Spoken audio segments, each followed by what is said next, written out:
Hello मित्रों। ये है आर्यावर्त रिएक्ट्स और मैं हूँ गौरव। तो आज हम मूवी का ट्रेलर नहीं देखेंगे, लेकिन ट्रेलर है और ये शायद एक दो दिन पहले रिलीज हुई है। काफ़ी इंटरेस्टिंग है क्योंकि ये ऐसा जॉनरा है जिस पे भारत में उतनी ज़्यादा प्रसिद्धि इसको नहीं मिली, पॉपुलैरिटी इसको नहीं है, लेकिन विश्व भर में खासकर जापान, वहाँ पे बहुत ही ज़्यादा ये प्रचलित एक आर्ट है। और आप समझ गए होंगे कि मैं किसकी बात कर रहा हूँ। मैं एनीमे की बात कर रहा हूँ। और जब से मुझे मेरे सीनियर्स ने एनीमे दिखाया था, उसके बाद से ही मेरा इसमें इंटरेस्ट जागा था और उसके बाद से मैंने बहुत सारे एनीमे देखे। मैं एनीमे का फ़ैन हूँ क्योंकि उनकी जो कहानियाँ होती है वो आपको हॉलीवुड में या इवन बॉलीवुड बॉलीवुड में तो मिलती ही नहीं है। अ, बहुत ही अलग तरह की कहानियाँ, एक बहुत ही डिफरेंट कल्चर सेटअप और क्लास जो है उसमें ले जाती है, जो आपको जनरली कहीं मिलती नहीं है। साथ ही लोगों को लगता है कि एनिमे जो है वो बच्चों के लिए है, लेकिन इनकी कहानियाँ बहुत मैच्योर होती है। और इवन ऐसे ऐसे एनिमेज बने हैं जो कई देशों में इसीलिए बैन हो गए। एक तो ये बच्चों के लिए नहीं है, ये जो एडल्ट्स हैं उनके लिए भी नहीं है, क्योंकि बहुत ही ज़्यादा वायलेंस था या बहुत ही ज़्यादा absurd टाइप के एनिमेज भी बने। तो मैं उसके बारे में बात नहीं करूँगा, लेकिन यहाँ पे एक बहुत ही प्रचलित एनिमे का ये ट्रेलर है। ये लेकिन लाइव एक्शन है, तो ये आप भी देख सकते हैं। अगर आपको एनिमे जो है वो बच्चों वाला लगता है, लाइव एक्शन मतलब उसी एनिमे का जो है, अब जो रियल पीपल हैं उनके द्वारा कास्टिंग या उनके द्वारा प्रोडक्शन किया गया है। तो हम उसको पहले देखते हैं और उसके बारे में हम इसके बारे बात करेंगे।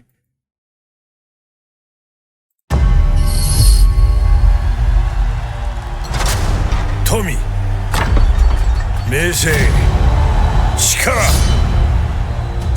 この世の全てをそこに置いてきた。海に出て俺の財宝を探し出せ。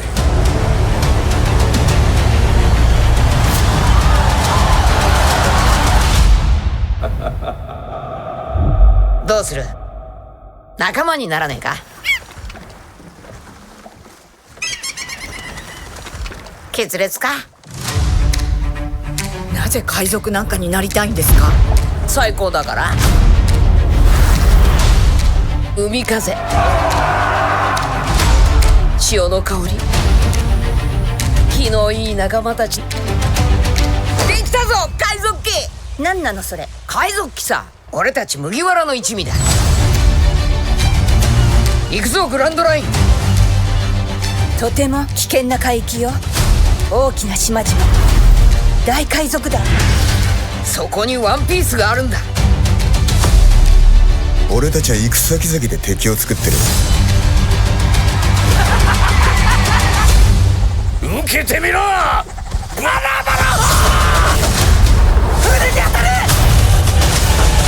奴らはあんたを追ってきたの。救ってやったのは俺だ。俺がお前を救った。二人を許してあげて。バカなの。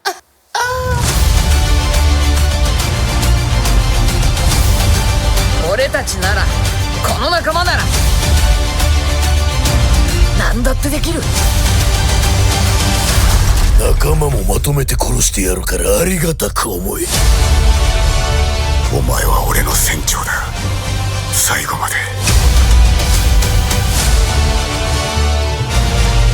俺がお前をぶっ飛ばす。仲間を傷つけるやつは絶対許さね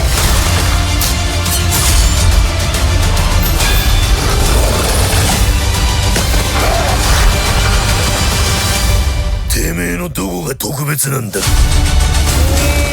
俺の名はモンキー・ディ・ルフィ。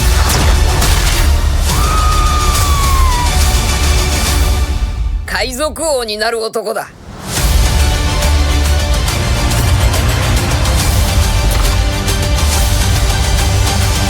海賊ってこんなにいるのか。最悪ですよ。だよな。俺の顔がね、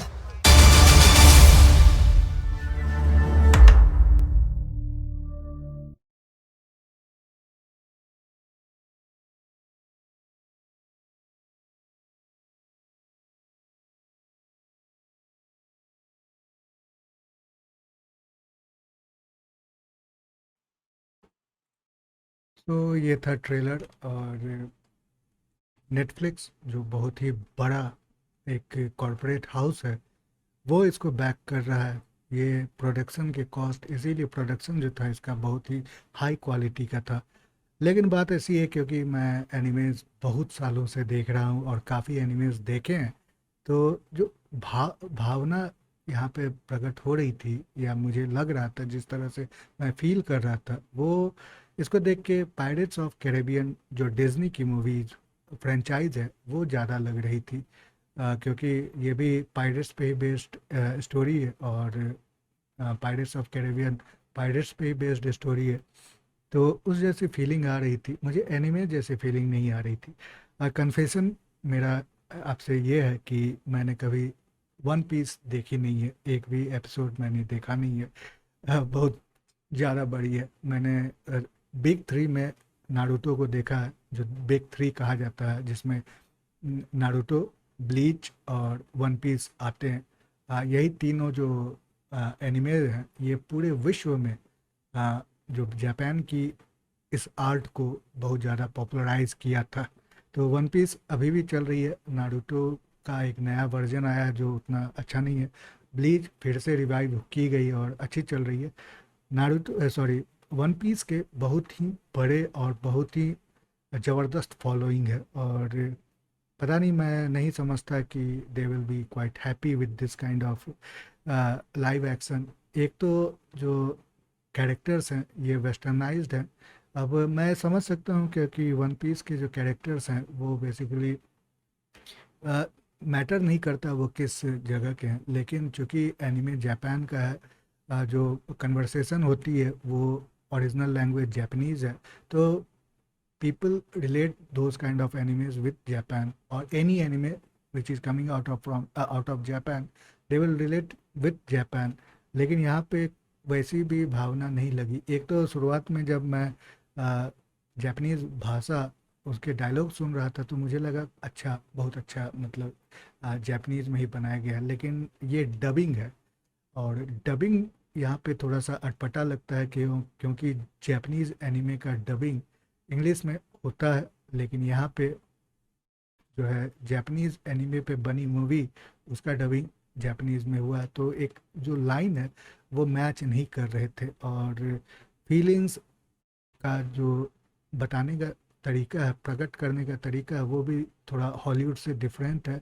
जापान में थोड़ा ओवर एक्साइटमेंट रहती है जापानीज़ फीलिंग प्रकट करने में, और हॉलीवुड का या वेस्टर्न जो एक तरीका होता है वो थोड़ा सा सटल रहता है, थोड़ा स्ट्रेट फॉरवर्ड रहता है, उतना ज़्यादा एग्रीवेटेड नहीं रहता है।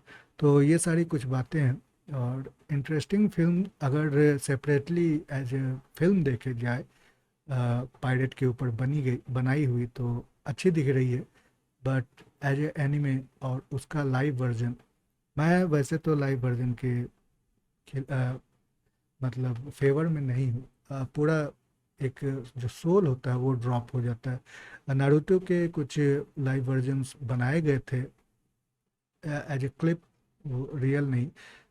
वो एक मैंने कहा ना, वो वाइब देखने को नहीं मिलती है। जो कैरेक्टर से आप रिलेट करते हैं उसका अगर असली चेहरा आपके सामने एज इन पर्सन वो दिखे, तो थोड़ी सी निराशा भी होती है, क्योंकि वो बहुत ही आइकॉनिक कैरेक्टर होते हैं, और बहुत कम ही उस तरह के चेहरे उसको मैच कर सकते हैं।